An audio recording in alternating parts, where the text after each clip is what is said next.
Hey, Gordon. Can you just talk about what went on with Mikey this week? He made his debut at FPI 9. You had called his match. Obviously, there was some discourse on social media back and forth. When after his match, he said he didn't really have a problem with you. Have you guys spoken or quashed any of that beef? Yeah, I don't know.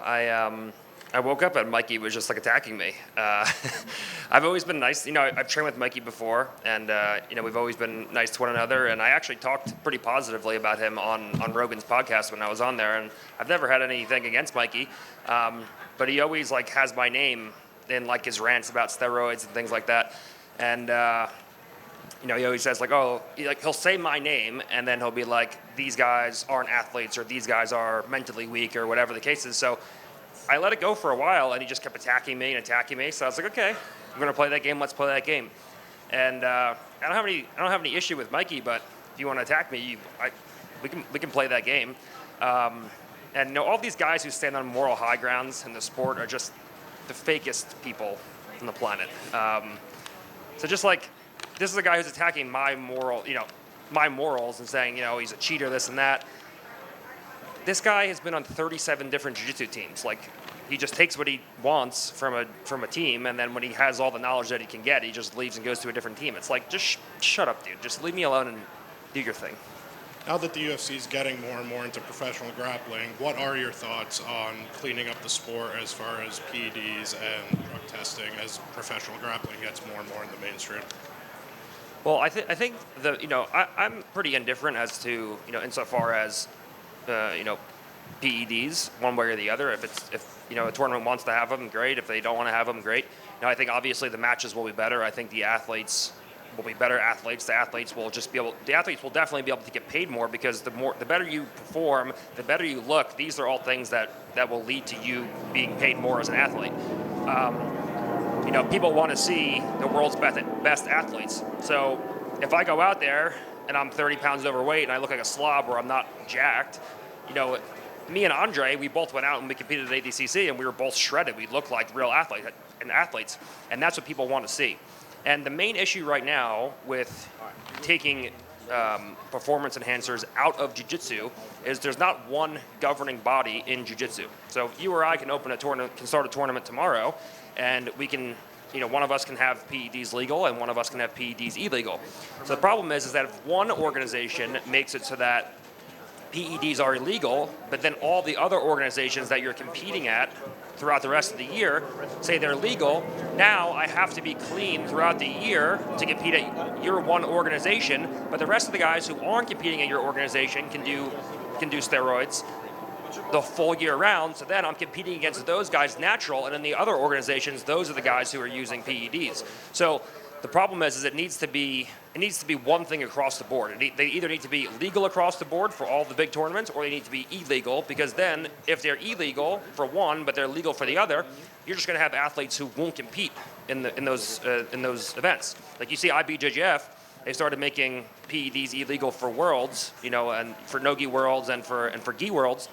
And now the athletes just aren't even competing at them. Or they're competing, they're getting popped, and then they're taking 2-year suspensions. So it just kind of ruined IBJJF. The top-level guys just aren't doing it anymore because of the fact that they're competing in other organizations all year round, and the other guys who are competing in those organizations are going to be juiced up for the full year, but then they have to cycle off to get ready for IBJJF. So it's the problem. The main problem is there's not one governing body. So if you fix that and everyone agrees PEDs are legal or PEDs are illegal, then you can kind of make some progress. But right now, if only one organization does it or two organizations do it, it's not really going to work. Last one for me. It kind of sounds like you're saying for the advancement of the sport almost, that you don't think that they should be eliminated. It's more exciting. The athletes get in better shape. They're able to recover faster.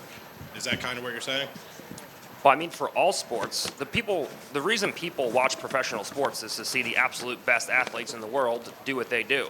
And when you take performance enhancers, it makes you a better athlete. So I just think that across the board, that if people want to see the best athletes are the people on PEDs. And in addition, you have to understand that PEDs, PED testing, steroid testing, is a multi-million-dollar organization.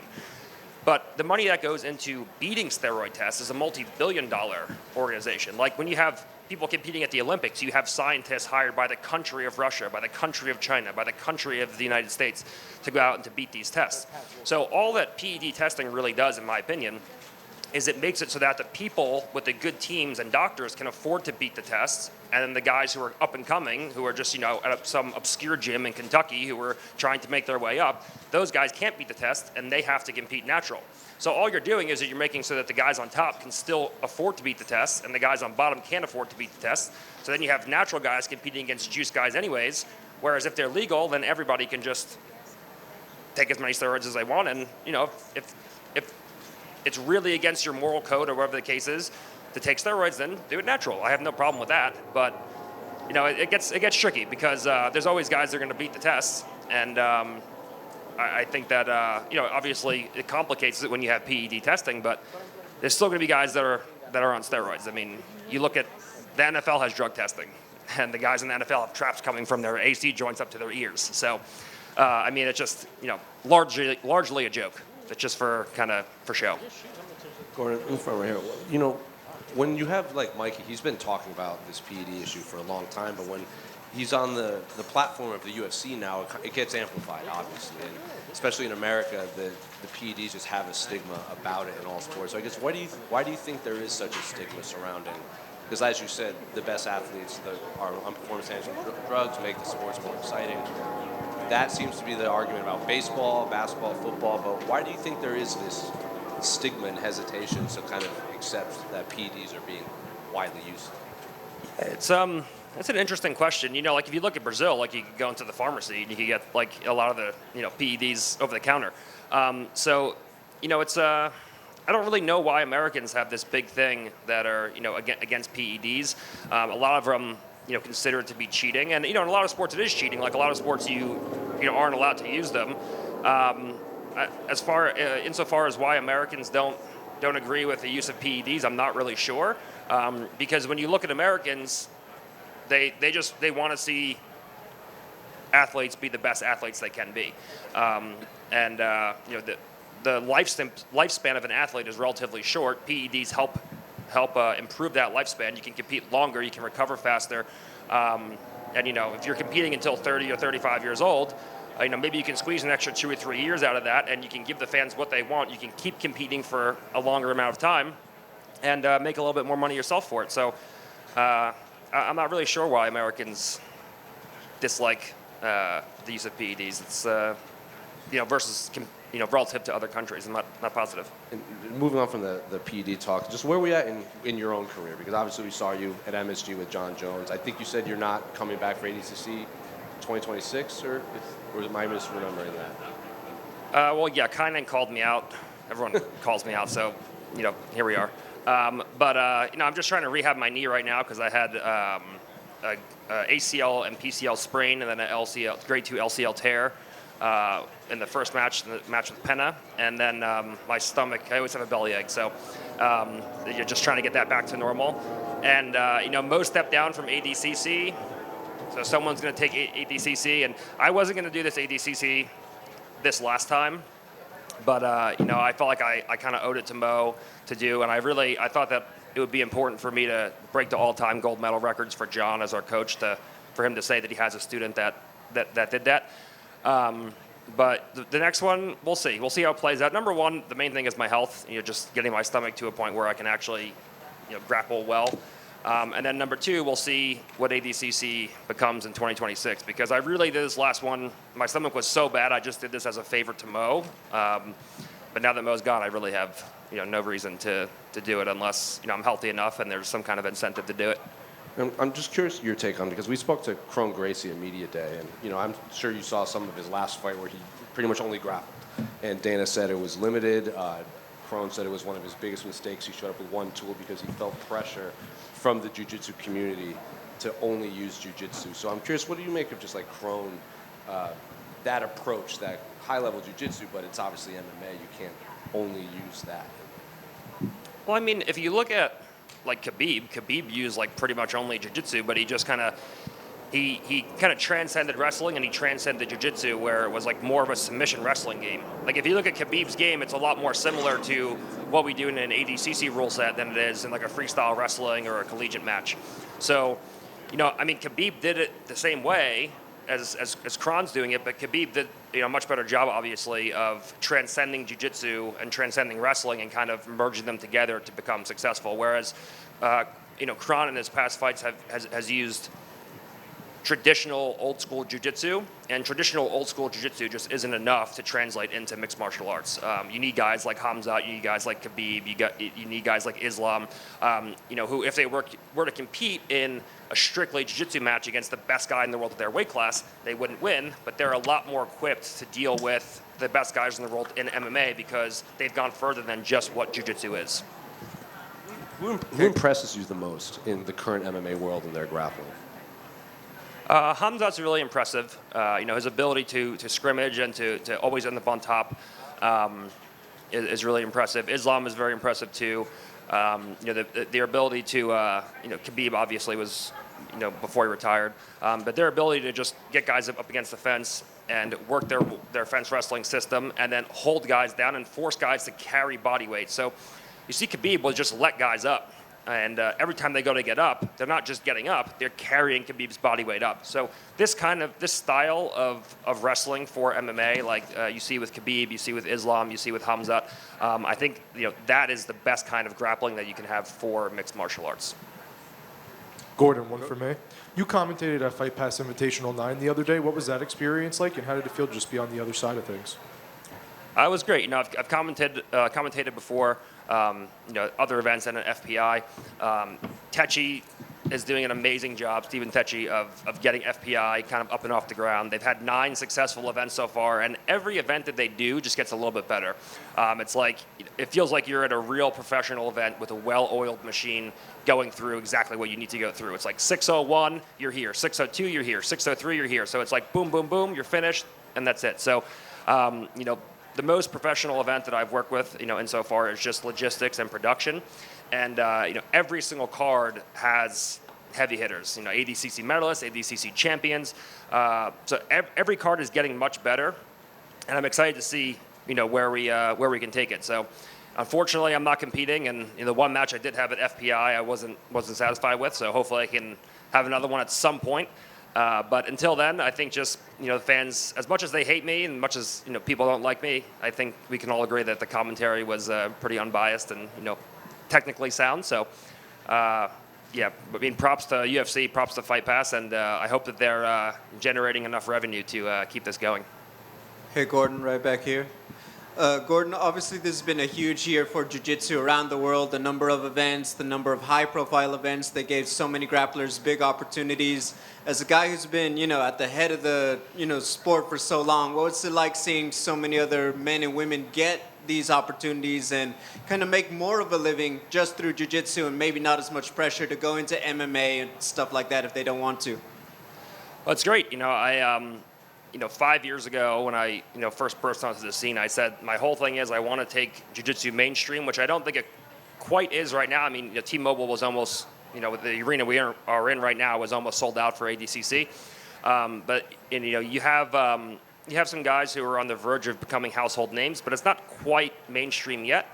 But we're getting there. And, now we have guys who are making 6 figures a match, which is what I said I wanted to do, years ago. And I said that I wanted to eventually have, athletes making 7 figures a match. And I think that I'm the driving factor in, in that progression because, even if you just look at jiu-jitsu 10 years ago, it's nowhere near what it is now.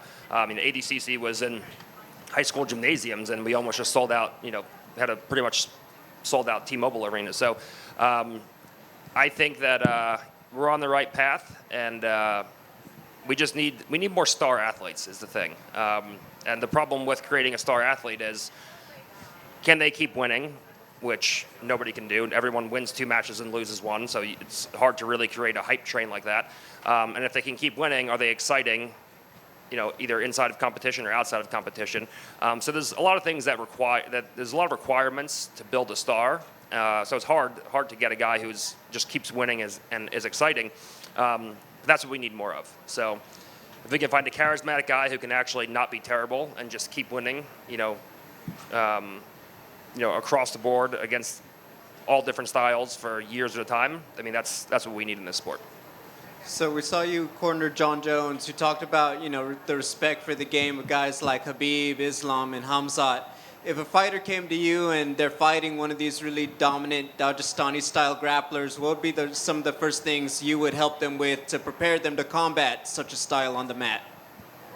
So the thing with collegiate wrestling and freestyle wrestling is that the guys, and in judo, of course, when the guys are taken down, they're trained to stop. That's where the action stops, where they get taken down and the guy belly outs, and there's usually a little bit of a break in the action. Because the takedown in and of itself is what scores.